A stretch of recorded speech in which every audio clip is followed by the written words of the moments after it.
Inversiones, el sitio donde todos pueden invertir, y Universidad Central, 40 años formando personas, presentan Al Pan Pan. En el Mostrador Podcast, debate y conversación para comenzar tu mañana. Al Pan Pan, con Mirna Schindler. Entrevistas con los actores de hoy. El Mostrador, el poder de la independencia.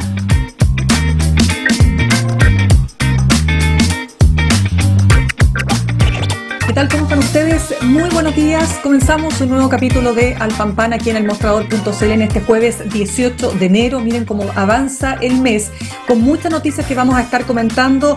Entre ellas vamos a estar conversando en el siguiente bloque con la senadora y presidenta del Partido Socialista, Paulina Bodanovich, por este viaje del subsecretario del Interior para Venezuela, ¿no es cierto? Este es un viaje que se ha postergado, él dice es innecesario porque esperamos firmar un acuerdo de colaboración entre ambos países por todo lo que ha sido la migración. Vamos a estar con eso, vamos a estar con el tema de las pensiones, la reforma que se está discutiendo en el Congreso, peso pluma, ¿no? Toda la discusión que ha habido, que ha sido ratificada por la comisión organizadora del Festival de Viña. Y por cierto también, y nos vamos a meter de lleno en este tema a partir de ahora, con estas reuniones en la casa del ex alcalde Pablo Salaquet, que han generado tanta polémica y que tienen como principal foco a la ministra de Medio Ambiente, Maysa Rojas, porque se ha dicho que ha ido entregando como cuentagotas sus reuniones y se han conocido, claro, nuevas reuniones con, digamos, con nuevas figuras del empresariado,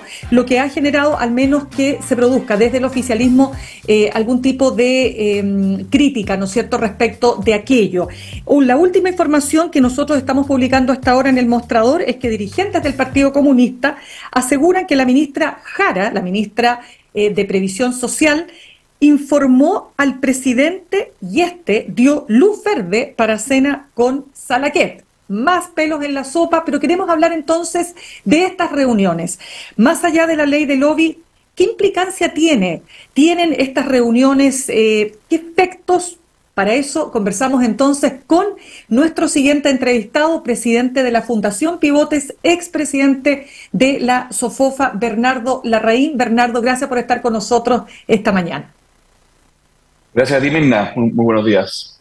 Bernardo, despejemos lo primero, porque mira, toda la discusión se ha centrado en que todas estas reuniones debieron estar registradas por ley de lobby.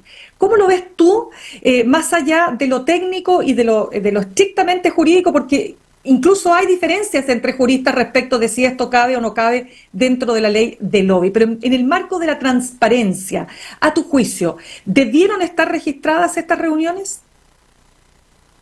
Mira, solo lo saben las personas que participaron, ¿no es cierto? Porque obviamente el lobby es cuando hay una reunión donde un gestor de intereses, ya sea directamente o representando a algún sector, le pide una reunión a una autoridad y básicamente va para legítimamente presentar su visión sobre un cierto proyecto de ley. Los que están presentes han dicho que estas fueron reuniones más bien generales, ¿no? Donde los ministros presentaron su visión sobre distintas cosas y no fue lo que se describe como lobby.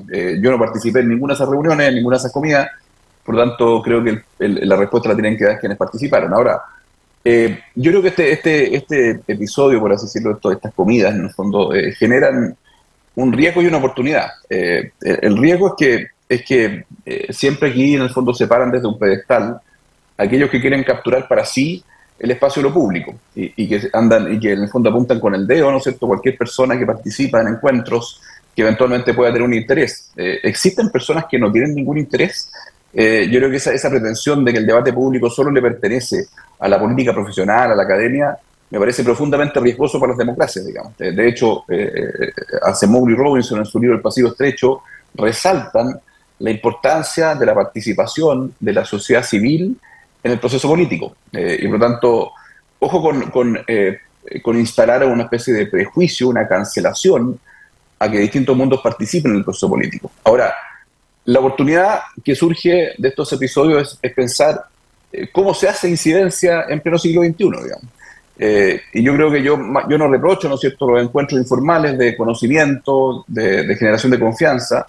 Creo que es necesario que existan, pero pensar que en ellos es el lugar para, digamos, participar en el debate público, para hacer incidencia, para expresar opiniones en pleno siglo XXI, en el siglo de la transparencia, me parecería equivocado. Es decir, no lo reprocho como espacio de generación de confianza y conocimiento recíproco, sin embargo, no pueden ser esas los espacios para, en el fondo, participar en el debate público, y todos quienes pretendemos, en el fondo, incidir, haríamos bien en dejar esa incomprensible inhibición de participar en los medios, de participar en las redes, en foros públicos, para expresar las opiniones, digamos. Yo creo que esa es la manera.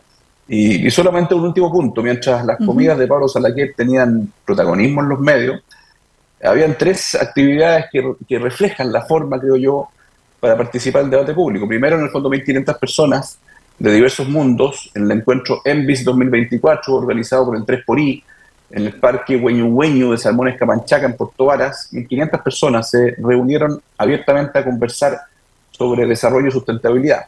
Otro día, 600 personas se reunieron para escuchar a Nigel Woods, decana de la Escuela de Gobierno de Oxford, junto a destacados panelistas, para conversar sobre la polarización y el futuro de la democracia. Y eso lo organizó la Fundación Luxic. Y finalmente, nosotros en Pivote, hace una semana, organizamos un encuentro con 30 líderes, totalmente está en nuestras redes sociales, digamos, para conversar sobre cómo hacernos cargos de 4 crisis que vive el país: un Estado capturado y disfuncional, una educación rezagada, una economía estancada y un empleo paralizado. Yo llevo hace mucho tiempo diciendo que esta es la forma de hacer incidencia pública, que tenemos que estar en el fondo activos en los espacios, tenemos que conversar en el fondo en espacios como este, Mirna, y esa es la manera de hacer incidencia. Ahora, ¿eso implica reprochar que existan encuentros informales, no es cierto? Me parece que no, y son las personas que participaron las que deben decir qué se trató ahí, en fin, y creo que los ministros tienen un gran temor cuando concurren a estos espacios de la cancelación de su propia tribu, de esas personas que quieren arrogarse a la política profesional el monopolio del espacio público, de que toda persona que, ¿no es cierto?, participe y que tenga en el fondo algún interés, lo cancelan. Ese es el temor que tienen los ministros en el fondo, y por eso creo que la ministra Rojas ha entregado información a cuentagotas. Claro, es que, a ver, mira, son varios temas que tú planteaste para ir uno a uno. Déjame solamente recapitular en términos de por qué se ha puesto el foco en la ministra Rojas, porque claro, lo primero fue la ministra de Medio Ambiente, Maysa Rojas, junto con el ministro de Economía, Nicolás Grau, se reúnen con representantes del mundo de la industria de la salmonicultura. Entonces, claro, lo que se dice es que aquellos que tú tienes que supervisar, ¿no es cierto?, como ministerio, son parte de una reunión que a todas luces, dicen, está en la discusión, debió haber sido, digamos, registrada. Eso por un lado. Después se conoce que se juntó con otros ministros más, perdón, con otros representantes más del mundo empresarial, del grupo Luxic, del grupo Mate, qué sé yo, es decir, de varios grupos que evidentemente, como tú dices, pueden tener muchas necesidades de acercar posiciones, pero que nuevamente se abren las suspicacias. Entonces, ahí quiero entrar con lo que tú señalas. Si estas reuniones se hacen de manera reservada, ¿afecta la necesaria transparencia que se requiere para evitar todas estas suspicacias?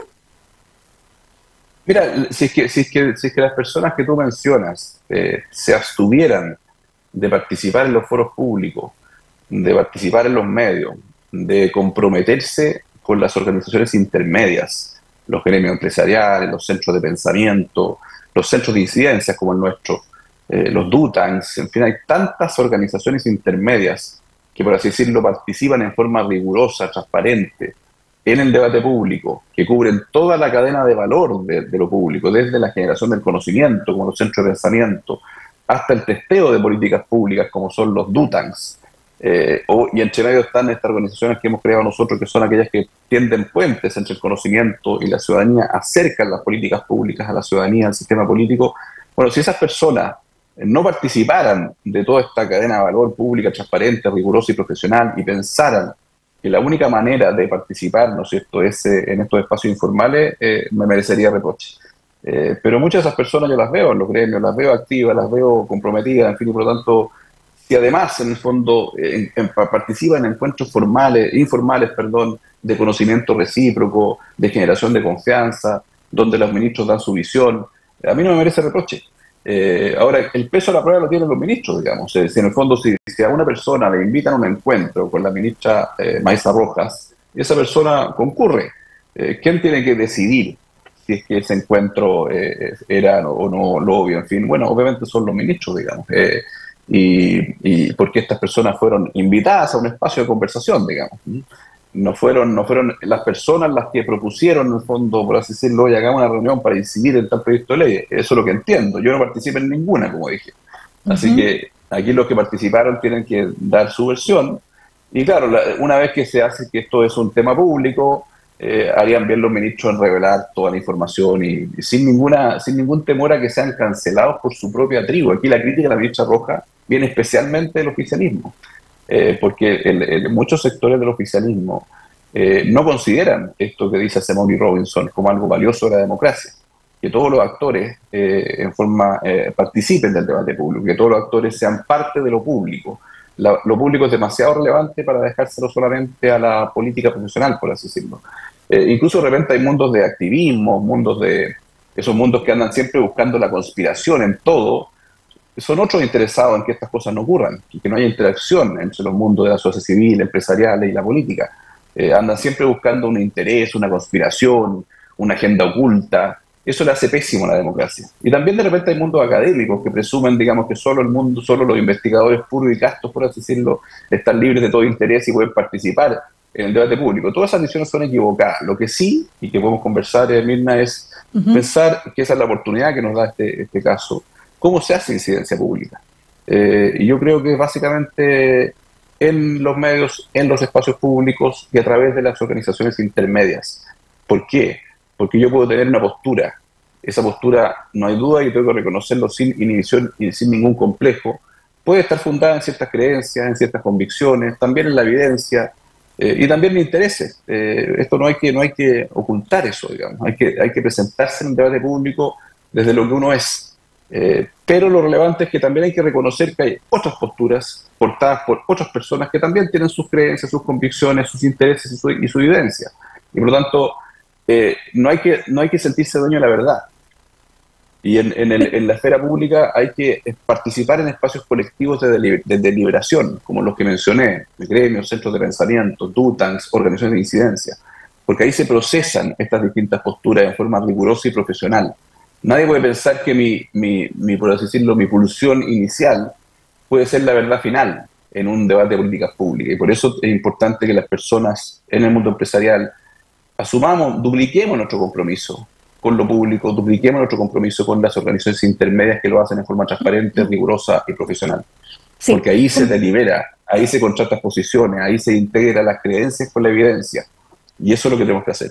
Correcto. Conversamos a esta hora con Bernardo Larraín. Él es presidente de la Fundación Pivotes en la actualidad, ¿no es cierto? Y expresidente de la SOFOFA. Bernardo, tú hablaste ya de incidencia y quiero entender cuál es la diferencia para ti entre lobby e incidencia o lobby y diálogo social. Si tú ves que la incidencia tiene que ver con diálogo social, explícame eso para entenderlo más claramente. La incidencia, básicamente, el anglicismo es el advocacy. ¿Y por qué hago referencia a este término? Porque en el mundo, por así decirlo, anglosajón, hay una distinción bien relevante entre lo que es la incidencia y el lobby. La incidencia básicamente tiene un propósito mucho más amplio. Tiene básicamente el propósito de conectar ya sea causas o bien políticas públicas con la ciudadanía, digamos, con los líderes de opinión, con los medios. Es una agenda mucho más abierta. Esa es la incidencia y eso es lo que hacemos en Pivote. En Pivote, en el fondo, nuestro propósito es ese, conectar políticas públicas, iniciativas privadas, iniciativas público-privadas que enfrentan desafíos país, conectarlas con la ciudadanía, porque solamente si la ciudadanía las conoce, las comparte, las procesa, tiene más probabilidad, ¿no es cierto?, que esa política pública finalmente llegue al espacio legislativo, que es donde finalmente se aprueba o se rechaza, digamos. Por lo tanto, yo así veo la incidencia. La incidencia es una discusión amplia, abierta, que es muy relevante, y el lobby, por su parte, es una cuestión que dice relación con un interés particular, digamos, que quiere, en el fondo, a través muchas veces de un lobista, influir en un cierto proyecto de ley que ya está en el Parlamento. La incidencia opera antes, por así decirlo, opera en el fondo frente a la ciudadanía para validar ciertas propuestas de política pública o ciertas causas. El lobby me parece a mí que participa al final del proceso, cuando esa iniciativa legislativa ya está en el Parlamento. Y no hay que demonizar el lobby, lo que pasa es que tiene que ser regulado, transparente, abierto, con registros. Y por eso digo yo en el fondo que no solamente es pertinente este caso para reflexionar sobre cómo hacer incidencia, que es lo primero que dije, sino que también para revisar si es pertinente o no una actualización de nuestra ley de lobby. Pero pensar que cualquiera sea la legislación, es malo que ocurran encuentros informales de generación de conocimiento, de confianza, me parece que eso es una postura moralista completamente interesada en básicamente excluir del espacio público actores cuando la democracia se profundiza mientras más personas participan del espacio público. Y ahí, insisto, la incidencia es esa acción inicial, cuando una causa, una política pública no está todavía en el perímetro de lo políticamente viable, no está en el legislador, no está en el ejecutivo, y hay organizaciones que se estructuran para decir, bueno, empujemos que esto cambie. Nosotros en Pivote estamos empujando para que cambie el régimen de empleo público, que es una cuestión que es muy costosa políticamente, entonces todavía no entra al perímetro del legislativo. Sí entró en la discusión constitucional y quedó en el texto rechazado, en fin, pero esa es la incidencia.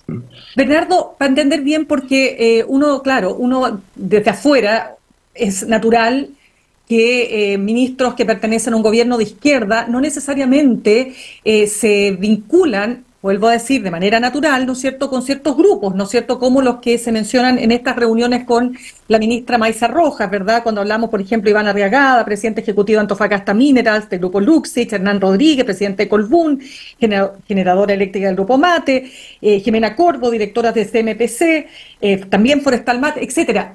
Lo que te quiero preguntar es lo siguiente, es decir, estas reuniones tienen la particularidad de que se producen fundamentalmente en este gobierno de izquierda, porque igual Pablo Salaquet dice que esto venía haciéndose desde antes.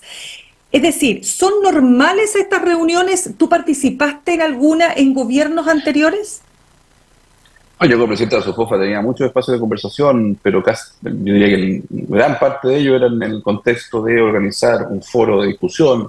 Con el presidente Boric, por ejemplo, lo invité a SOFOFA un par de veces, conversé con él, ¿no es cierto?, en encuentros de prensa. Me tocó además, en el fondo, en los grupos de conversación que organizó Tenemos que Hablar de Chile, en fin, foros, discusiones, seminarios. Me parece que lo que sí encuentro pertinente y oportuno es decir que más allá de no reprochar estos encuentros, creo que es importante que esas personas que concurren asuman, si les interesa lo público, si quieren participar en el debate de políticas públicas, que bueno sería, digamos, y que lo hicieran, ¿no es cierto?, abiertamente, que pierdan esa inhibición incomprensible, que no piensen que hoy día los encuentros informales son para generar confianza, sí, pero son completamente ineficaces para incidir, porque finalmente cuando salen, si hubieran habido planteamientos, salen de ahí y llegan a la esfera pública. Y si no están bien instalados en la esfera pública, bueno, no van a llegar a puerto. Por lo tanto, creo que toda la energía, todo el tiempo, toda la capacidad que todo empresario, ejecutivo, director de empresa pueda destinar a participar en lo público para mejorar las políticas públicas, yo creo que yo pondría todas las fichas, ¿no es cierto?, en foros, seminarios, encuentros, en organizaciones intermedias, en participar directamente en la esfera pública. Yo creo que lo otro es bueno, sí, porque se genera conocimiento y confianza, pero claro, no es el camino para hacer incidencia. Ya, es que eso es interesante. Déjame detenerme ahí un segundito antes de eso, porque tú señalas que participaste, claro, en tanto presidente de la SOFOFA, evidente, foros, encuentros y tal. Todo eso uno entendería que se da en la esfera pública, pero nuevamente, respecto de que algo ocurra entre puertas cerradas, ¿por qué te lo planteo? Porque algunos incluso dicen que hasta es necesario que sea puerta cerrada, porque permite aún generar más espacios de encuentro y confianza, lo que también podría ser discutible porque genera menos transparencia, ¿te fijas? Entonces, por eso te pregunto, ¿tú participaste en reuniones así en la casa de alguna persona para juntarte con algún ministro para hablar de manera más distendida, si se quiere? O sea, en mis tiempos de SOFOFA, por supuesto que sí, porque todas estas cosas requerían preparación, requerían en el fondo conversación, el ministro quería conocer en fondo un poco, pero el 99% de mi rol en lo público ha sido en las cosas que te he dicho. Y creo que lo he demostrado con acciones, digamos. He estado siempre en la esfera pública y eso creo yo que es el camino que tenemos que seguir quienes tenemos un interés en lo público. Ya, ¿y por qué tú dices, Bernardo? Perdona, pero ¿por qué tú dices, Bernardo, entonces entrando en el tema de la incidencia que tú señalas, ¿por qué son ineficaces o por qué debieran ser, o sea, por qué serían ineficaces estas reuniones cuando se producen en espacios cerrados? O sea, si son para generar confianza y conocimiento y para que una autoridad en el fondo exprese una visión, creo que son positivas, digamos. Ahora, si es que alguien pensara que desde ahí van a surgir políticas públicas que tienen alguna probabilidad, ¿no es cierto?, de llegar, ¿no es cierto?, a ser viables en el futuro, habiendo nacido de ese espacio, me parece que están profundamente equivocados, porque finalmente esas políticas públicas tienen cada vez más la necesidad de que tengan un piso ciudadano para que finalmente sean viables dentro del perímetro del Parlamento. Por lo tanto, por eso es tan relevante el rol de la incidencia, que es distinto, entre paréntesis, al rol de la generación de conocimiento. O sea, ¿cuántas políticas públicas, cuántas reformas al Estado están, ¿no es cierto?, en documentos, libros, textos que han emergido de los generadores del conocimiento, que son los centros de pensamiento, en fin, y que finalmente no llegan a puerto?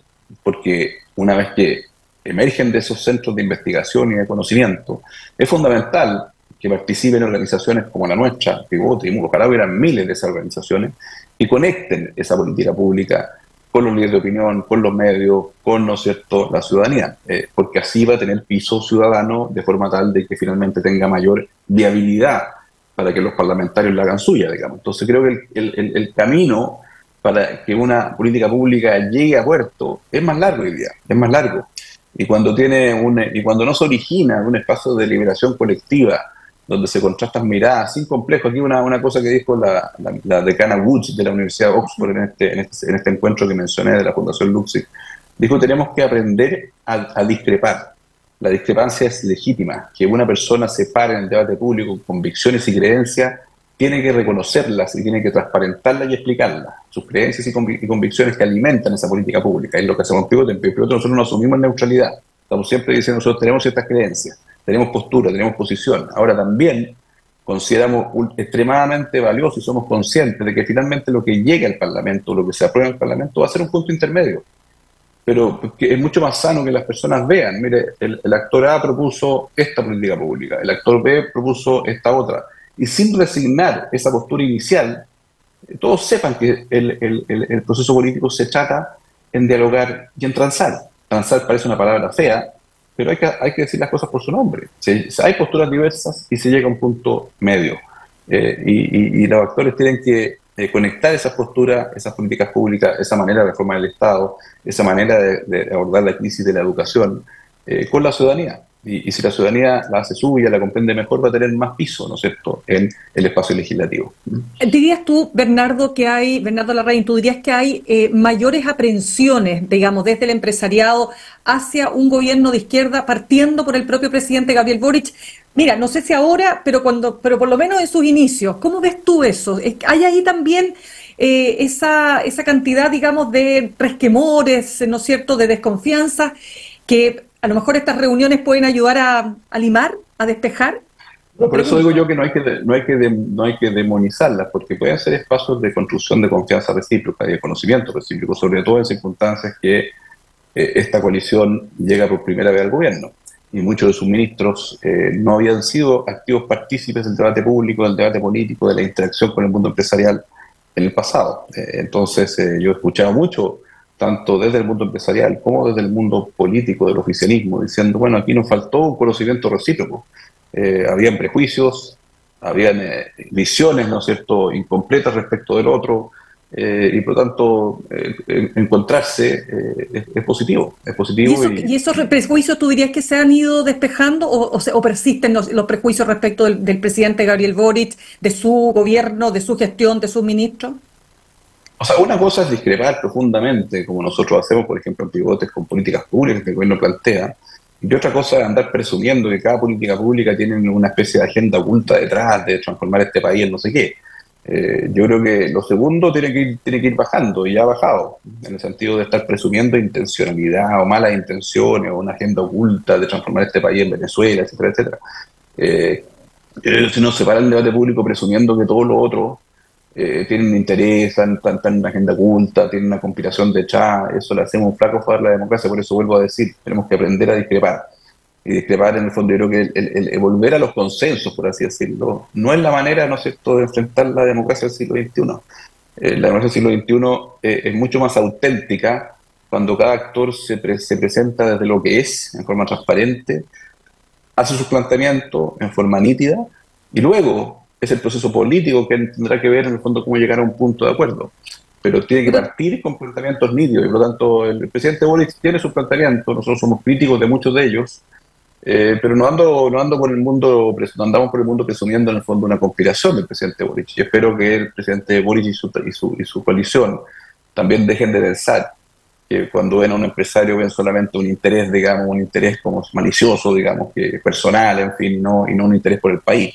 Creo que esas cosas las hacen pésimo, y yo creo que hay muchos activistas, hay muchos partícipes del debate público que te ponen el debate público en esa lógica, buenos y malos, en fin, simplifican las políticas públicas al extremo de hacerlas parecer como que esto es simplemente falta de voluntad de los políticos, digamos, que no quieren, en el fondo, implementar tal o cual reforma, que no quieren enfrentar a los narcos.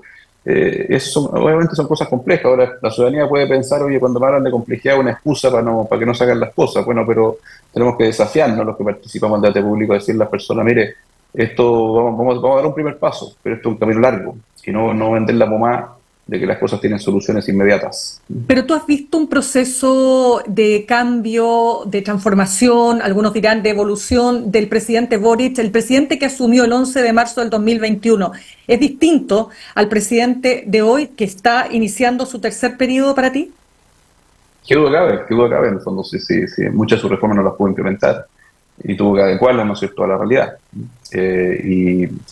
Y ahora sigue teniendo un trasfondo que básicamente dio a conocer en su campaña, sí, pero ha tenido que adecuarse, y lo que ocurre es que muchas veces la evolución del presidente no implica una evolución de su coalición, o bien el presidente no ejerce un liderazgo fuerte para que su coalición vaya en el mismo camino. O quizá en el fondo tolera, en el fondo, que su coalición se exprese en divergencia. Eso, hay distintas tesis de por qué en el fondo la coalición no se mueve según cómo el presidente lo expresa. Cuando uno ve, por ejemplo, los proyectos de ley que se ingresan al Parlamento, en la reforma al sistema de evaluación de impacto ambiental, el ministro Marcel decía que iba a ser una reforma que quirúrgicamente iba a focalizarse exclusivamente en cómo agilizar la tramitación sin bajar estándares ambientales. Pues bien, la ministra de Medio Ambiente, Marisa Rojas, incorporó en la reforma muchos otros objetivos. No estoy diciendo que no sean pertinentes de discutir, pero decir que esa reforma al sistema de evaluación de impacto ambiental es una reforma que solamente se focaliza en lo que anunciaba el ministro Marcel, me parece que no es así. Tiene muchos otros aspectos que al final diluyen la parte de agilizar y disminuir la discrecionalidad en el sistema de evaluación de impacto ambiental. Entonces, al final, no sé si al presidente le gusta tolerar, en el fondo, que hayan discrepancias, que hayan distintas visiones, que se mantenga, por así decirlo, la versión original, mientras otros ministros, en el fondo, tratan de empujar un cambio, o simplemente le ha faltado liderazgo para mover a la coalición en esa dirección.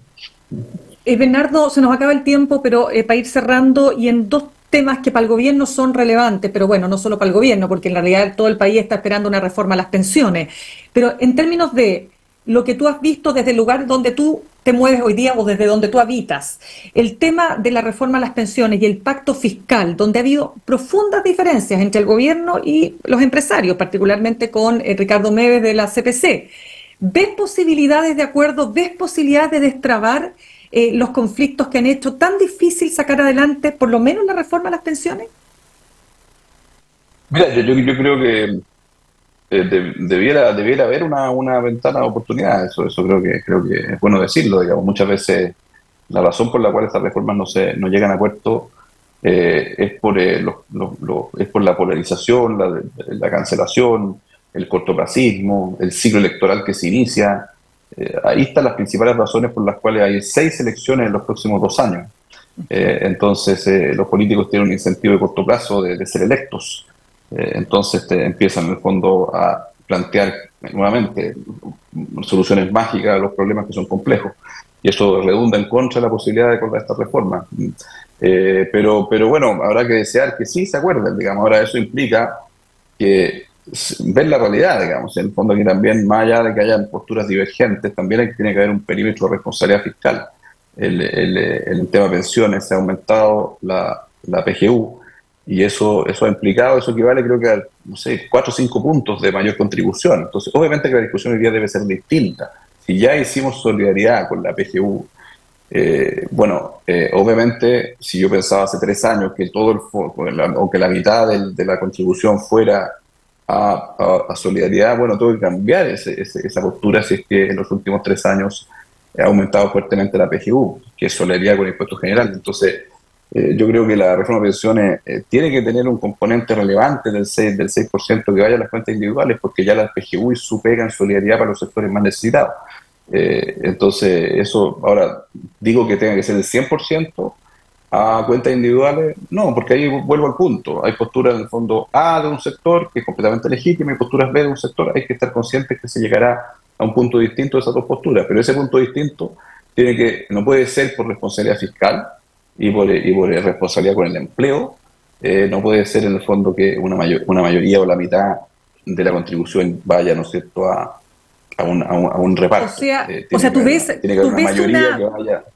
Correcto, tú ves ahí una pequeña posibilidad, de alguna manera, mira, lo decía el presidente de Renovación Nacional, el senador Galilea, no refiriéndose específicamente a lo que te voy a preguntar, pero diciendo que hay ahí una ventana para llegar a acuerdo. ¿Ves una posibilidad? Porque ahí está el tema, ¿no?, de para dónde van estos 6 puntos. Y la derecha hasta ahora ha planteado ningún punto para solidaridad, ni ninguna décima. ¿Ves alguna posibilidad de que se abra ahí un acuerdo? Mira, más que mi forma de expresarlo sería la mayoría tiene que ir a cuenta individual, porque ya hicimos una pega muy grande fiscal, un esfuerzo fiscal muy relevante con la PGU, que mejoró en el fondo las pensiones de las personas más necesitadas. Y llegaron a cifras importantes, digamos. Obviamente siempre va a ser insuficiente para esas personas.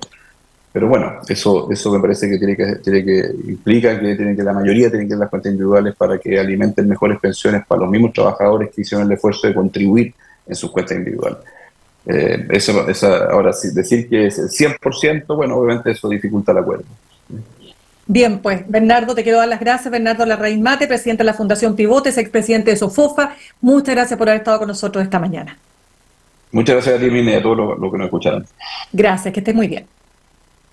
Saludamos a nuestros auspiciadores. Ahorrar cotidianamente se puede y de forma organizada, rápida y online con Ahorrando, la nueva funcionalidad de tu app Copeuch, en donde puedes programar ahorros de manera fácil y entretenida, eligiendo tus propias reglas y metas. Haz que el ahorro sea parte de tu vida con Ahorrando de Copeuch. Más información en copeuch.cl.